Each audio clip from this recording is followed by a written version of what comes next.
ഒരു ഭാര്യയും ഭർത്താവും മൃഗശാല കാണാൻ വേണ്ടി പോയി. മൃഗശാല കാണാൻ പോയി. അപ്പൊ മൃഗശാല ഇങ്ങനെ കണ്ട് നടക്കുന്ന സമയത്ത്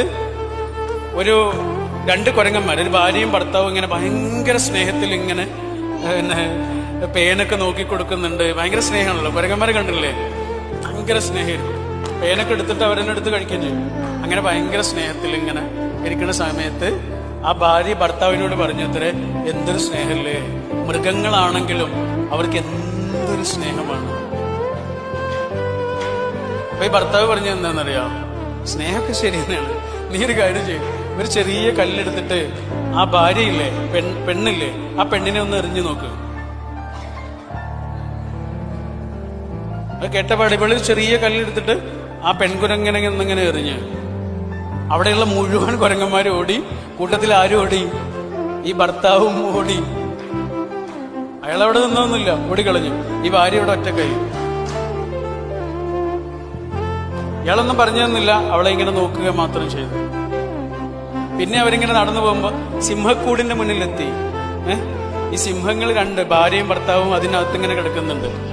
രണ്ടാളും തമ്മിൽ യാതൊരു സ്നേഹമില്ല. ഒരാൾ അങ്ങോട്ട് തിരിഞ്ഞു കിടക്കുന്നുണ്ട്, ഒരാൾ ഇങ്ങോട്ടും തിരിഞ്ഞു കിടക്കുന്നുണ്ട്. ഒരു സ്നേഹമില്ല.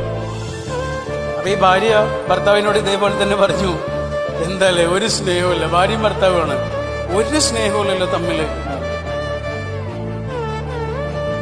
അപ്പൊ ഈ ഭർത്താവ് ഇതേപോലെ തന്നെ പറഞ്ഞു, ഓക്കെ, ഒരു ചെറിയ കല്ലെടുത്തിട്ട് ആ ഭാര്യയെ ഒന്ന് എറിഞ്ഞു നോക്ക്. ഇവിടെ അതേപോലെ ഒരു ചെറിയ കല്ലെടുത്തിട്ട് ആ ഭാര്യയുടെ നേരെ ഇങ്ങനെ എറിയാൻ ഒരുങ്ങിയിട്ടുള്ളൂ.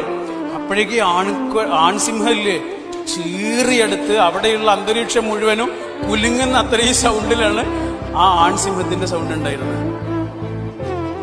ഇതിനത് പറഞ്ഞതെന്നറിയോ, എല്ലാരും ഒരേപോലെയല്ല സ്നേഹം പ്രകടിപ്പിക്കുകയൊന്നും ചെയ്യാം. സ്നേഹത്തിനും കെയറിങ്ങിനും ഓരോ മനുഷ്യർക്ക് ഓരോ രീതിയൊക്കെ ഉണ്ട്. അതുകൊണ്ട് നമ്മുടെ കൂടെയുള്ള മനുഷ്യനെ വേറൊരാളെ വെച്ച് ഒരു കാരണവശാലും നമ്മൾ താരതമ്യം ചെയ്യരുത്. ഓരോ മനുഷ്യന് കെയറിങ്ങിന് ഓരോരോ രീതിയാണ് ഉണ്ടാവുക.